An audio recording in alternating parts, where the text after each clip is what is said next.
Captain Alex अपनी team के साथ बीजिंग की तरफ उड़ान भर रहा था। शुरू में सब कुछ ठीक चल रहा था, मगर किस्मत को कुछ और ही मंजूर था। अचानक रेत से भरे एक खौफनाक तूफान ने जहाज को अपनी चपेट में ले लिया। जैसे ही उनका जहाज रेत के तूफान में दाखिल हुआ, जहाज बुरी तरह हिलने लगा। हर तरफ एक अजीब सी गड़गड़ाहट छा गई। अंदर बैठे सभी लोग दहशत से सहम गए। उनके चेहरों पर मौत का खौफ साफ दिख रहा था। अभी यात्री संभले भी नहीं थे कि अगले ही पल एक जोरदार धमाका हुआ, जिससे जहाज का एक बड़ा विंग फट गया और उसका एक बड़ा टुकड़ा कॉकपिट को चीरता हुआ सीधा अंदर घुस गया, जिसकी वजह से जहाज का सारा सिस्टम फेल हो गया और वो तेजी से हवा में घूमने लगा। अंदर खड़ा एक शख्स एक ही झटके में छत से जा टकराया, जबकि बाकी लोग सीट पर बैठे आपस में टकराने लगे। अगले ही पल जहाज पूरी तरह काबू से बाहर होकर जमीन की तरफ तेजी से गिरने लगा और एक ऊंची नुकीली चट्टान से जा टकराया। टक्कर इतनी खौफनाक थी कि जहाज का पिछला हिस्सा धड़ से अलग हो गया और एक यात्री आसमान की उन बुलंदियों से हजारों फीट नीचे जमीन की तरफ जा गिरा। मगर हादसा यहीं खत्म नहीं हुआ। जहाज अभी भी रुकने का नाम नहीं ले रहा था। वो बेलगाम होकर रेगिस्तान की रेत पर खतरनाक रफ्तार से घिसटता चला जा रहा था। कई घंटों बाद जब सबको होश आया तो उन्होंने देखा कि जहाज आखिरकार रुक चुका है, लेकिन इस भयानक हादसे ने उनके 3 साथियों की जान ले ली थी और खुद कैप्टन एलेक्स को भी गंभीर चोटें आई थीं। बाहर रेत का तूफान अपनी पूरी शिद्दत से जारी था। ऐसे में जहाज से बाहर कदम रखना अपनी जान को दांव पर लगाने जैसा था। ऊपर से जहाज के अंदर ऑक्सीजन का लेवल भी खतरनाक हद तक गिरता जा रहा था। इसी बेबसी में एक साथी ने बिना सोचे समझे खिड़की का शीशा तोड़ दिया, लेकिन अगले ही पल रेगिस्तान की रेत तेज तूफान की तरह अंदर भरने लगी। तभी उन सबको ये दिल दहला देने वाली हकीकत समझ आई कि उनका पूरा जहाज रेत की गहरी परत में दफन हो चुका है। कुछ देर बाद तूफानी हवाओं की शिद्दत में कमी आई और रेत हटने लगी और देखते ही देखते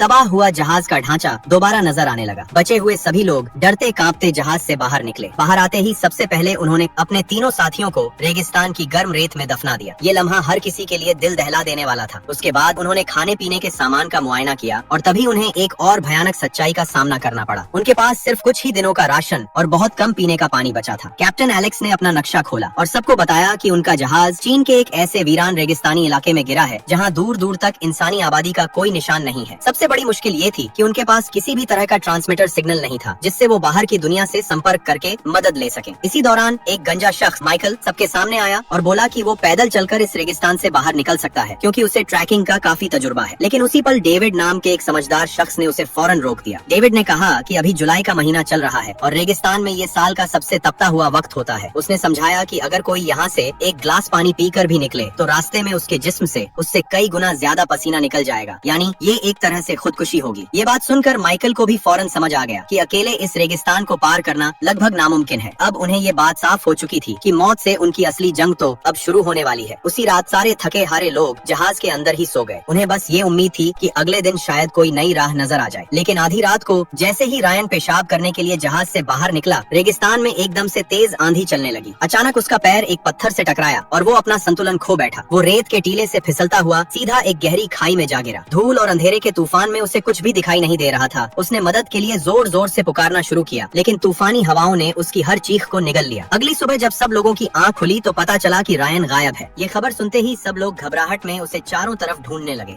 लेकिन काफी देर तक तलाश करने के बावजूद उसका कहीं कोई निशान नहीं मिला। दरअसल रात में आए भयानक रेत के तूफान में रायन जिंदा ही रेत के नीचे दब चुका था, मगर इस खौफनाक सच्चाई से बेखबर उसका सुपरवाइजर मिस्टर स्टोन जोर जोर से उसका नाम पुकार रहा था। वो फौरन उसे ढूंढने के लिए बाहर निकलने ही वाला था कि तभी एक और खौफनाक रेत का तूफान सीधे उनकी तरफ बढ़ने लगा। मजबूरन बाकी लोगों ने उसे पकड़कर वापस जहाज के अंदर खींच लिया। तूफान थमने के बाद एक और साथी के गायब होने से पूरे ग्रुप में बहुत ज्यादा बेचैनी और खौफ फैल गया। इसी बीच 2 लोगों ने चुपके से कुछ पानी की बोतलें ली और रेगिस्तान से निकलने की तैयारी करने लगे, लेकिन उसी पल कैप्टन एलेक्स ने उन्हें देख लिया। उसने सख्त लहजे में कहा कि यहाँ से कोई भी पानी की एक बूंद भी नहीं ले जाएगा। देखते ही देखते बात इतनी बढ़ गई कि दोनों के बीच हाथापाई शुरू हो गई और इसी धक्का मुक्की में पानी की बोतल एक लोहे के पाइप से टकराकर फूट गई, जिससे उनका बचा हुआ सारा कीमती पानी रेगिस्तान की तपती रेत में जज्ब होकर बर्बाद हो गया। ये देखकर सभी लोगों का गुस्सा और भड़क उठा। तभी आर्थर नाम का एक शांत शख्स आगे आया। उसने किसी तरह सबको शांत कराया और कहा कि उसके पास यहाँ से जिंदा बच निकलने का एक ऐसा तरीका है जिस पर शायद किसी ने गौर नहीं किया। उसने बताया कि वो पिछले कई दिनों से इस तबाह हुए जहाज की बारीकी से जांच कर रहा था। उसका कहना था कि अगर सब लोग उसका साथ दें तो इसी जहाज के मलबे से एक छोटा जहाज बनाया जा सकता है। ये सुनकर कैप्टन एलेक्स ने हैरानी से पूछा कि उसे जहाजों के बारे में कितनी जानकारी है। आर्थर ने पूरे भरोसे से जवाब दिया कि वो पहले भी कई जहाज डिजाइन कर चुका है और इस टूटे हुए जहाज से भी एक नया जहाज तैयार कर सकता है। उसकी बात सुनते ही सबके अंदर जैसे उम्मीद की एक नई किरण जाग उठी हो। सभी लोग आर्थर का साथ देने के लिए तैयार हो गए, लेकिन कैप्टन एलेक्स अभी भी अपनी जिद पर अड़ा रहा। उसका कहना था कि बिना जरूरी सामान के इस रेगिस्तान में जहाज बनाना नामुमकिन है और इससे सिर्फ वक्त और राशन की बर्बादी होगी। लेकिन अगली सुबह एक नई मुसीबत उनके सामने आ खड़ी हुई। बेन नाम का का उनका एक साथी बिना किसी को बताए अचानक गायब हो चुका था। ये खबर मिलते ही सैरा फौरन उसे ढूंढने के लिए बाहर निकलने लगी, लेकिन कैप्टन एलेक्स ने उसे वहीं रोक दिया। वो खुद पानी की एक बोतल लेकर अकेले उसकी तलाश में निकल पड़ा। चलते चलते वो उस जगह जा पहुंचा जहां जहाज चट्टान से टकराया था। वहीं उसकी नजर उस आदमी की लाश पर पड़ी जो हादसे के वक्त जहाज से बाहर जा गिरा था।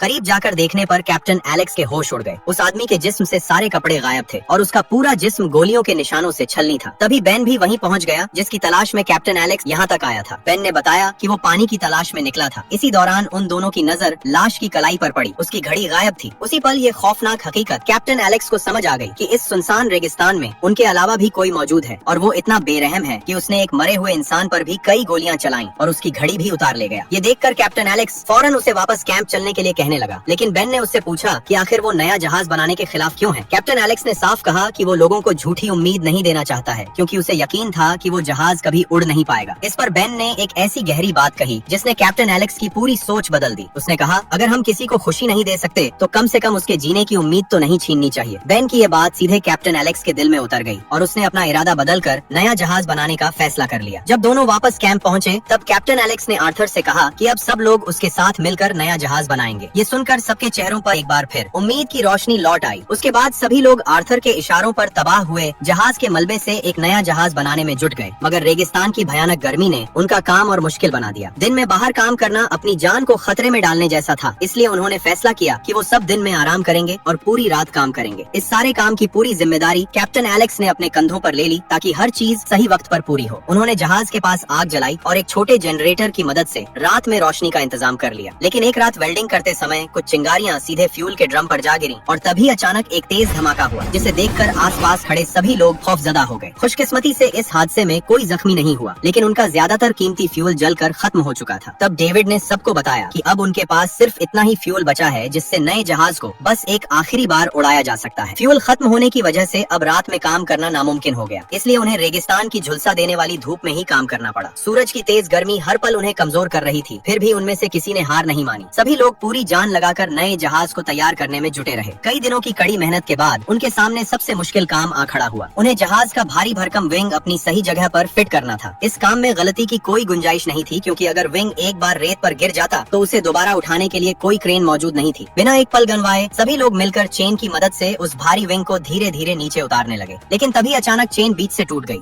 भारी विंग बेकाबू होकर नीचे गिरा और सीधे जहाज के ढांचे से जा टकराया। ये नजारा देखकर सबको लगा कि उनकी कई दिनों की मेहनत अब बेकार हो गई है। उनकी सारी उम्मीदें चकनाचूर हो गईं। लेकिन तभी मार्क जहाज के अंदर से बाहर निकला और खुशी से चिल्लाकर बोला, काम पूरा हो गया। ये सुनकर सभी लोग हैरान रह गए। उन्हें अपनी आंखों पर यकीन नहीं आ रहा था। जब आर्थर ने ध्यान से देखा तो वाकई विंग अपनी सही पोजीशन पर मजबूती से लगा हुआ था। ये नजारा देखते ही सभी लोगों की खुशी का कोई ठिकाना नहीं रहा। कई दिनों बाद पहली बार उन्हें ऐसा लगा कि शायद अब वो सच में यहाँ से जिंदा बच निकलेंगे। खुशी के मारे सभी लोग नाचते गाते हुए जश्न मनाने लगे। साथ ही साथ उन्होंने रेगिस्तान की रेत हटाकर एक छोटा रनवे बनाना भी शुरू कर दिया ताकि जहाज आसानी से उड़ान भर सके। लेकिन उनकी जंग अभी खत्म नहीं हुई थी। किस्मत ने एक और इम्तिहान रखा था। कुछ दिनों बाद रेगिस्तान का मौसम अचानक बदल गया। आसमान काले बादलों से भर गया और लगातार बिजली कड़कने लगी। सबसे बड़ी फिक्र पेट्रोल से भरे जहाज के विंग की थी। अगर उस पर बिजली गिर जाती तो पूरा जहाज एक धमाके के साथ उड़ सकता था। इसीलिए सभी लोग अपनी जान बचाने के लिए फौरन महफूज जगह की तरफ भागने लगे। लेकिन आर्थर वहीं खड़ा रहा। वो अपनी कई दिनों की मेहनत से बनाए इस जहाज को छोड़कर नहीं जाना चाहता था। उल्टा वो सीधे उसके ऊपर चढ़कर खड़ा हो गया। तभी आसमान से बिजली ठीक उसी की तरफ बढ़ने लगी। लेकिन ऐन वक्त पर कैप्टन एलेक्स दौड़ कर आया और अचानक उसे जोर से एक तरफ धकेल दिया। इस तरह कैप्टन एलेक्स ने आर्थर की जान बचा ली क्योंकि वो जानता था कि अगर आर्थर मर गया तो इस जहाज को पूरा करना नामुमकिन हो जाएगा। तूफान गुजरने के बाद सभी ने मिलकर अपने नए जहाज का नाम फीनिक्स रखा। हालांकि अभी उस पर थोड़ा काम बाकी था। इसी बीच उनका पीने का पानी भी तेजी से खत्म हो रहा था। इसीलिए सैरा आखिरी उम्मीद लेकर पानी की तलाश में निकल पड़ी। लेकिन कुछ ही दूर जाकर उसे एक ऐसा नजारा दिखा जिसने उसके होश उड़ा दिए। वो बिना एक पल गंवाए दौड़ती हुई अपनी टीम के पास लौट आई। उसके चेहरे पर खौफ साफ था।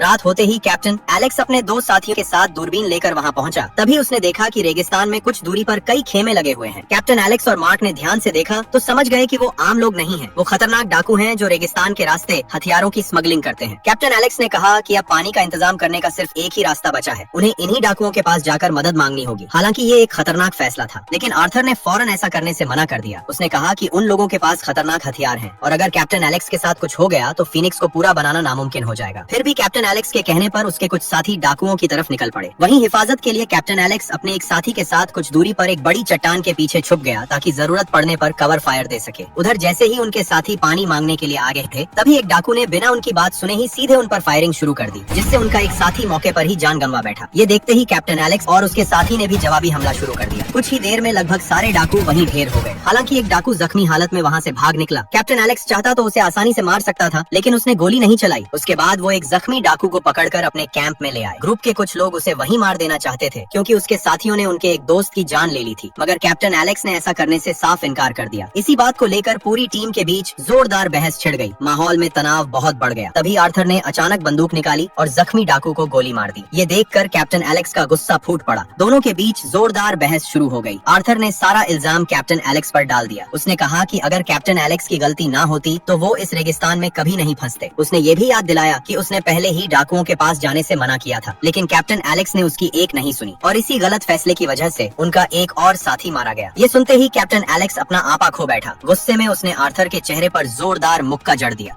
इस एक मुक्के ने आर्थर के ईगो को बुरी तरह चोट पहुंचाई और वो गुस्से में सबके सामने साफ साफ बोल दिया कि अब वो फीनिक्स पर 1 मिनट भी काम नहीं करेगा। ये सुनते ही पूरे ग्रुप में खलबली मच गई, क्योंकि सब जानते थे कि अगर आर्थर ने साथ छोड़ दिया तो फीनिक्स कभी पूरा नहीं बन पाएगा। आखिरकार सबकी जान बचाने के लिए कैप्टन एलेक्स को उसके सामने झुकना पड़ा। वो खुद आर्थर के पास गया और उससे माफी मांगते हुए बोला कि अब से वो उसकी हर बात बिना कोई सवाल किए मानेगा। कैप्टन एलेक्स की बात सुनकर आखिरकार आर्थर का गुस्सा शांत हो गया और वो एक बार फिर फीनिक्स को पूरा बनाने में जुट गया। लेकिन काम शुरू होते ही डाकू एक बार फिर वहां आ पहुंचे। इस बार उन्होंने हमला करने की बजाय इंतजार करना बेहतर समझा। उन्हें मालूम था कि अब कैप्टन एलेक्स की टीम के पास उन्हीं की बंदूकें थीं। इसीलिए उन्होंने सोचा कि जैसे ही उन लोगों का राशन और पानी खत्म होगा, पूरी टीम खुद ब खुद कमजोर पड़ जाएगी और तब उन पर हमला करना बहुत आसान हो जाएगा। उधर बढ़ते खतरे को देखकर टीम ने फीनिक्स को तैयार करने की रफ्तार और बढ़ा दी। आखिरकार कई दिनों की जी तोड़ मेहनत के बाद आज फीनिक्स पूरी तरह तैयार हो गया। लेकिन तभी कैप्टन एलेक्स के हाथ एक पुरानी मैगजीन लगी। उसमें छोटे छोटे जहाजों के कई मॉडल छपे हुए थे। उन्हें देखते ही कैप्टन एलेक्स के होश उड़ गए, क्योंकि फीनिक्स का डिजाइन उन्हीं मॉडल से मिलता जुलता था। अगले ही पल आर्थर का सबसे बड़ा राज सबके सामने आ गया। शुरुआत में वो जिन जहाजों की बात कर रहा था वो असली नहीं बल्कि बच्चों के उड़ने वाले मॉडल जहाज थे। आर्थर पूरी जिंदगी सिर्फ रिमोट कंट्रोल मॉडल जहाज ही डिजाइन करता आया था। उसने आज तक कभी कोई असली उड़ने वाला जहाज बनाया ही नहीं था। ये सच सामने आते ही सबका गुस्सा फूट पड़ा। माहौल में एकदम से कशमकश फैल गई। जेम्स नाम का एक साथी तो गुस्से में सीधे आर्थर के माथे पर बंदूक तानकर खड़ा हो गया। वो चिल्लाकर बोला कि आर्थर इतने दिनों से सबकी जिंदगियों के साथ खिलवाड़ कर रहा था और ये कबाड़ जैसा जहाज कभी उड़ ही नहीं सकता। लेकिन आर्थर के चेहरे पर जरा भी डर नहीं था। उसे अपने डिजाइन पर पूरा भरोसा था। वो पूरे भरोसे के साथ बोला कि उसका बनाया हुआ जहाज जरूर उड़ेगा। तभी कैप्टन एलेक्स ने बीच में आकर वक्त पर जेम्स को गोली चलाने से रोक दिया। उसी वक्त रेगिस्तान में फिर से तेज आंधी चलने लगी। हवा का दबाव इतना बढ़ गया कि फीनिक्स अपने आप हल्का हल्का ऊपर उठने लगा। ये देखकर सबको यकीन हो गया कि आर्थर का डिजाइन सच में काम कर सकता है। लेकिन अगले ही पल आंधी और भी भयानक हो गई।